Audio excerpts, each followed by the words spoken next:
Olá, amigo. Vamos para mais um vídeo do nosso curso de programação orientada a objetos com Java. Esse é o episódio número 7. No episódio anterior, nós começamos a ver a criação de métodos dentro das classes, né? Falamos como criar, deixamos um exercício interessante para que vocês pudessem dar uma olhada. E hoje nós vamos falar sobre os métodos privados, né? Paramos exatamente nesse slide, tá certo? Vamos falar um pouquinho sobre o que são os métodos privados, quando são usados e quais são as vantagens de você utilizar métodos privados, né? Na verdade, métodos privados são métodos que normalmente vão auxiliar os métodos públicos quando da realização de alguma atividade, de alguma tarefa, tá certo? Então, o método público é um método que é visível externamente à classe, e o método privado é um método que não é visível, né, de fora da classe, seja lá no meu application, eu não consigo fazer a chamada método privado. Então aí, de cara, você poderia pensar assim, mas então o método privado não tem muita utilidade. Mas, na verdade, ele tem sim utilidade, e a utilidade dele é exatamente auxiliar os métodos públicos na realização de determinadas atividades, determinados comandos, tá certo? Então, voltando aí ao nosso exemplo do episódio número 6, né? A gente tinha lá um relógio, onde eu tinha um método chamado aumentar segundos, onde simplesmente eu poderia colocar segundos mais, né? Já que é é, um método que só vai aumentar o número de segundos, né? Então, simplesmente segundos mais. Porém, né, pensando no relógio como um todo, aumentar o segundo significa também dar uma olhada nos minutos e nas horas, né? Porque se a gente chega no, no, no minuto, no segundo, desculpe, 59 e incrementar de 1, ele passaria a ficar 60, só que não existe minuto, desculpe, segundo 60, e eu teria que incrementar os minutos, né? E também ainda teria que olhar os segundos. Se você está com alguma dúvida, olhe o vídeo anterior, né, do episódio número 6, que você vai entender o que nós estamos falando. Mas, na verdade, o que eu queria mostrar aqui, ó, o que eu estava dizendo aqui é que provavelmente esse método de aumentar segundos, né, se você fez lá o exercício, ele aumentou a complexidade por causa dessa quantidade de linhas de código que teve que adicionar para fazer esse controle dos segundos. Né? O que nós podemos fazer é uma coisa desse tipo. Veja, ao invés de a gente implementar aqui todos os comandos que vão fazer o ajuste das horas e dos minutos, né, caso eles venham a ser alterados, eu posso tirar essa lógica daqui, permanecendo com uma complexidade baixa no método aumentar segundos, porém trouxe para um método privado, onde o código está lá. Se você pensar em que vou ter menos linhas de código, muito provavelmente não. Nesse caso, de jeito nenhum, tá certo? Você vai até aumentar um pouquinho. Mas a complexidade diminui, porque você quebra a complexidade em métodos menores. Isso ajuda bastante, tá certo? Claro que não podemos quebrar de forma indefinida, né? Para você ter métodos que só fazem uma coisa, né? Mas se você começar a pensar de uma forma um pouco mais organizada, você vai ver que determinados métodos públicos te ajudam muito, determinados métodos privados te ajudam muito na diminuição da complexidade dos métodos públicos, tá certo? Então, o que foi que eu fiz? Aqui, no aumentar segundo, chamei o ajustar horário. E dentro do ajustar horário, que é um método privado, veja que está aqui, ó, eu tenho essa lógica de verificar se eu já cheguei nos minutos, se já cheguei nos segundos, enfim, para poder aumentar as horas ou aumentar os minutos. Ok? Então, veja, métodos privados, ele tem exatamente esse objetivo. Né? Pensando em que eu vou permitir chamada de métodos públicos do application, todos os métodos teriam que ser públicos. Mas se você pensa em que existem métodos que são de exclusividade sua, né, visibilidade exclusivamente da classe que está montando, então os métodos privados te ajudam aí a diminuir a complexidade do que você está fazendo, né? Inclusive reaproveitando em outros pedaços. Ok, queria que vocês pensassem um pouco. Então, a gente já falou bastante aí, mas qual a diferença então entre um método público e um método privado? Né? Basicamente, a visibilidade. Né? Ou seja, tornar o método público ou privado é uma decisão sua enquanto programador, né? Sabendo que os métodos privados poderão ser vistos externamente, né, pelos applications ou por outras classes, e os métodos privados são exclusivamente dos métodos públicos que estão na classe, ok? Além de métodos públicos, eu queria fechar essa parte de métodos com uma coisa chamada overload, ou em português, chamado de sobrecarga. O que é esse overload ou sobrecarga? Em algumas situações, a gente pode ter métodos que tenham o mesmo nome, mas que os parâmetros que são usados pelo método, que são passados para ele, sejam diferentes. Então, se ele tem o mesmo nome, se o método tem o mesmo nome, ele vai ser conhecido como overload, tá certo? Aí a pergunta que vem é, por quê, né? Sempre, né, o que move o mundo, vocês sabem, são as perguntas, né? Por que eu preciso do overload? Em que situação? Né? Esse é a grande pergunta aí, né? Na verdade, no overload, o que nós podemos ter, passei aqui o slide, tá? O que nós podemos ter são métodos que têm o mesmo nome, mas que fazem coisas diferentes. Pode até estranhar, mas vamos ver um exemplo ainda no nosso relógio, tá? Para a gente não fugir muito e ter que entrar em outro contexto. Então, nós já fizemos esse método público de acertar a hora, onde eu passo qual é a hora, qual é o minuto e qual é o segundo que eu quero ajustar o relógio. Ele faz a verificação se os parâmetros não estão fora das faixas. Né? Eu não perguntei aqui se era menor do que zero, tá? Nenhum deles. Você poderia também fazer esse teste, né, para poder ficar mais correto. Mais correto não, né? Correto. Não existe o mais correto nesse caso, né? Então, teria que perguntar, né? Embora que não esteja totalmente errado, né? Mas você ficaria com todos os casos de passagem de parâmetros contornados, né?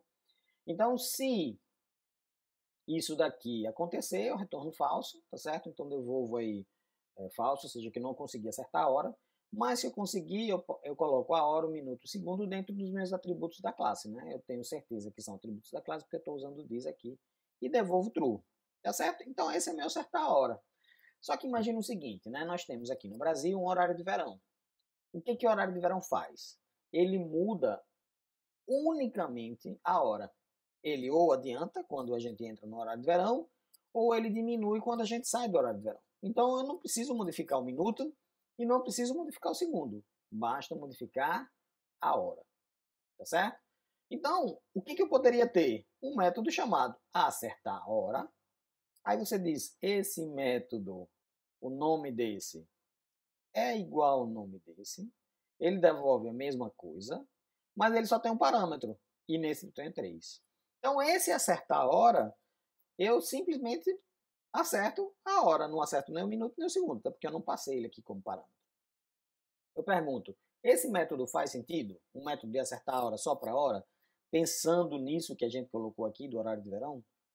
Sim, faz todo sentido. Então eu posso ter um acertar a hora, onde eu acerto todos os parâmetros, hora, minuto e segundo, e posso ter sim um acertar a hora só da hora. Ok? Bom, a classe relógio, então, passa a ter 2 métodos que têm o mesmo nome. Qual é o nome? Acertar a hora, mas com implementação diferente. Ó. Olha aqui a implementação desse, temos ele aqui, e olha aqui a implementação desse, temos ele aqui. Eles são diferentes. Ok? Tudo bem? A questão aí é o seguinte, por que é que eu tenho que ter o mesmo nome para ter o overload, e por que eu não uso nomes diferentes? Poderia, né?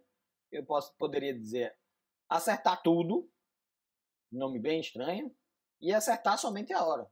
Poderia ter 2 métodos diferentes, né? Com nomes diferentes, tá certo? Aí a pergunta que está aqui, né, que eu faço sempre para os meus alunos é: por que eu tenho que ter o mesmo nome? Por quê?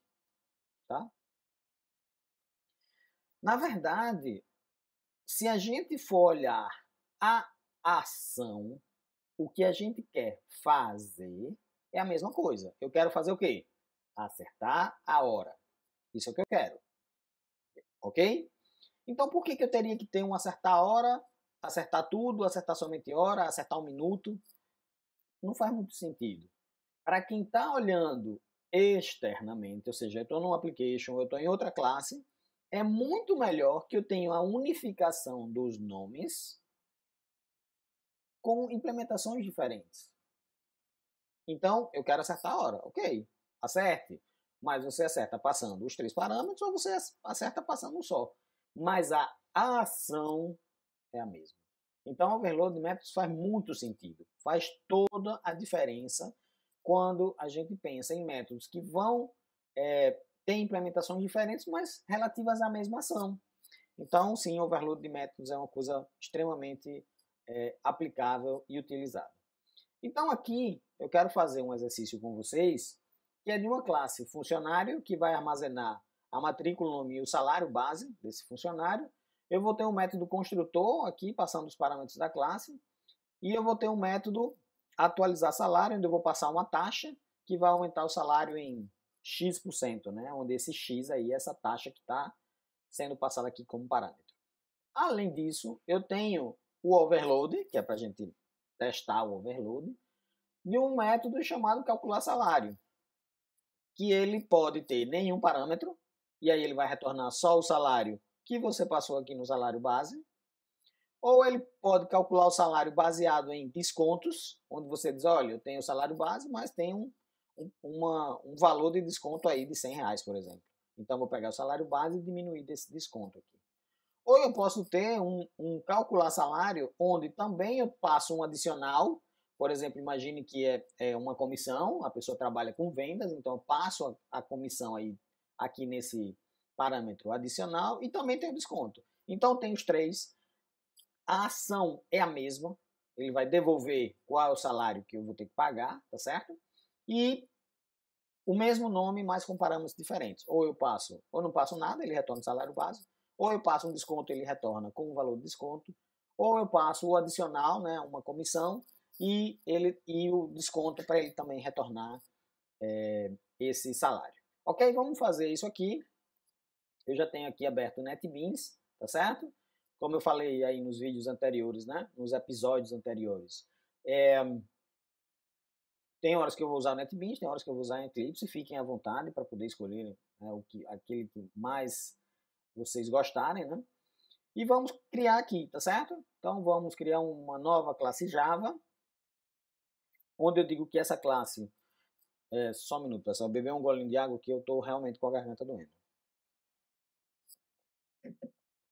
O nome dessa classe é funcionário, ok? E olhando lá para o nosso código, desculpe, para o nosso problema, ele diz assim, ó, eu tenho um construtor, tá certo? Onde passa os parâmetros e os atributos da classe, eu vou colocar como privados, o nome dele, o que mais? A matrícula e o salário base. Private int matrícula e private double salário base. Ok? Então, eu tenho esses três atributos da classe. Vou criar o construtor, né? O construtor, como nós falamos, eu acho que foi no episódio 5, né? Ele tem que ter o mesmo nome da classe e não tem valor de retorno, né? Então, eu vou passar aqui a matrícula, o nome e o salário. Ok? E aí, nesse método, nós vamos atribuir os parâmetros para os atributos da classe. Então, dis.matrícula recebe matrícula, o dis.nome recebendo o nome e o salário base também recebendo salário base, que é... Opa, deixei só o salário, né? Vou botar salário base aqui para ele ficar ok. Então, estão aí, tá certo? Os parâmetros sendo atribuídos aos atributos da classe. Eu tenho um método também público, que ele retorna nada, ele não retorna nada, e se chama atualizar salário, onde eu passo uma taxa qualquer de atualização do salário. Então, eu vou criar uma variável aqui, double, aumento, só para a gente poder fazer o cálculo do novo salário. Vai ser quem? O salário base vezes a taxa dividido por 100. Certo? Então, é 10%. Então, ele vai fazer assim, 10 dividido por 100, tá certo? Vai dar 0,1.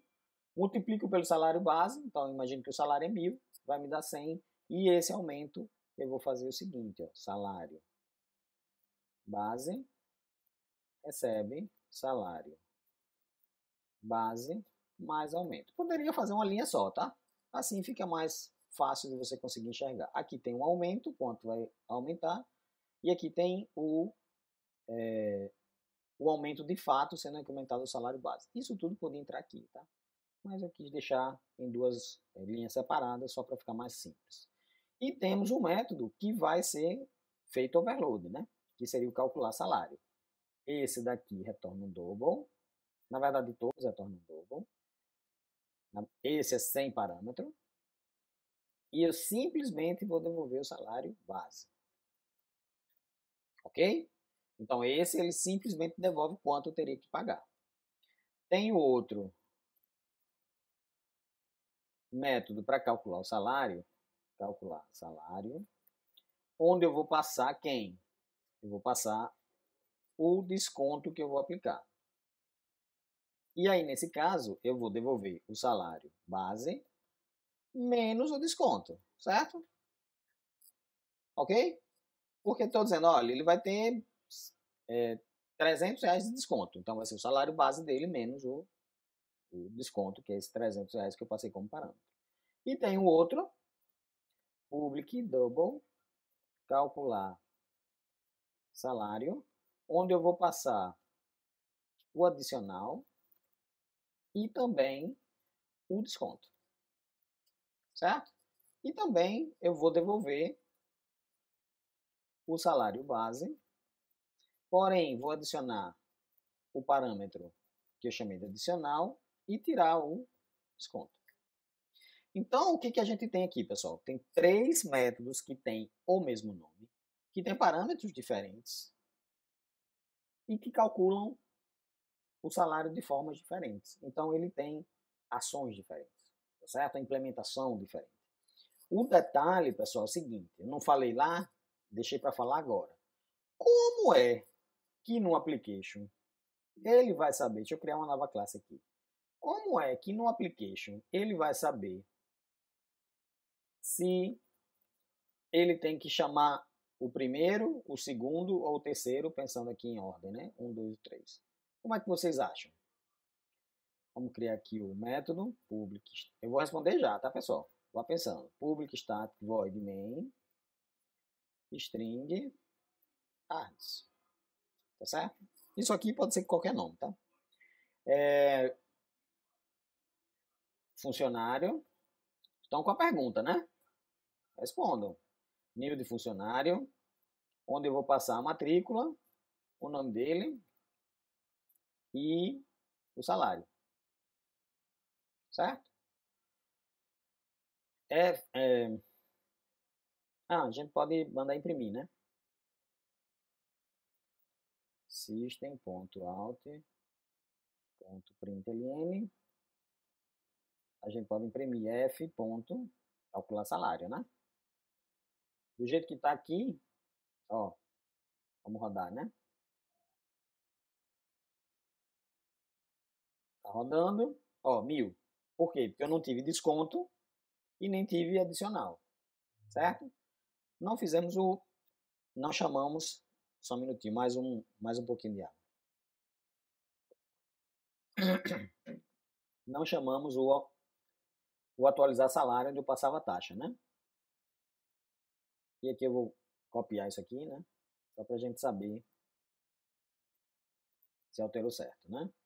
Vamos lá, executar código.